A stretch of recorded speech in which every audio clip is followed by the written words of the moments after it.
ভাঙড়ে আরাবুল শওকত তরজা চরমে। আরাবুল ফু দিলে উড়ে যাবে। ভাঙড়ের রোলার চালিয়ে তৃণমূল নেতা হওয়া যাবে না, উন্নয়নের পথ দেখাতে হবে, পরিষেবা দিতে হবে।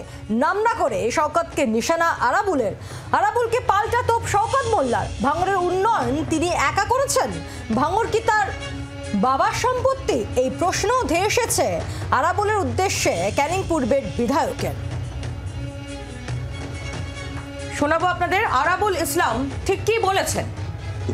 আমি তো মনে করি ভাঙড়ে যদি আরাবুল ইসলাম ফু দেয় তা ওই খালের ধারে যে কটা মাল আছে উড়ে চলে যাবে ক্যানিংয়ে। আমি আবার বলছি যে যারা ভাঙড়ে খালের ধারে বাস করে তারা ফু দিলে উড়ে চলে যাবে। তাই বড় বড় কথা বলার দরকার নেই। তোমাদের অস্তিত্ব নেই, অস্তিত্বহীন মানুষ। মানুষ ডেকে মানুষ আসে না, মানুষের ওপরে জুলুম রোলার চালিয়ে ভাঙড়ে তৃণমূল কংগ্রেস হবে না। ভাঙড়ের মানুষকে ভালোবাসতে হবে, ভাঙড়ের মানুষকে সার্বিক উন্নয়ন দিতে হবে, ভাঙড়ের মানুষকে পরিষেবা দিতে হবে।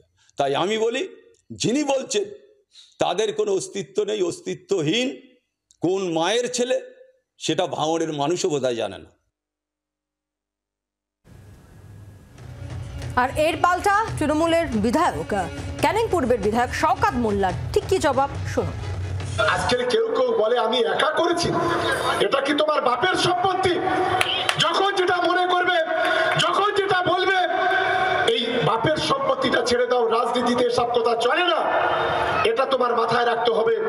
আর আমি আমার কর্মীদের আজকে এখানে বলে যাচ্ছি, তৃণমূল কংগ্রেস সম্পর্কে, মমতা বন্দ্যোপাধ্যায়, অভিষেক বন্দ্যোপাধ্যায় সম্পর্কে, আর আমাদের কোন নেতা সম্পর্কে যদি একটা কথা বাজে কথা বলে কানে থাপ্পড় দিয়ে তাদেরকে সোজা করে দেওয়ার ব্যবস্থা এবারে অন্তত করতে হবে।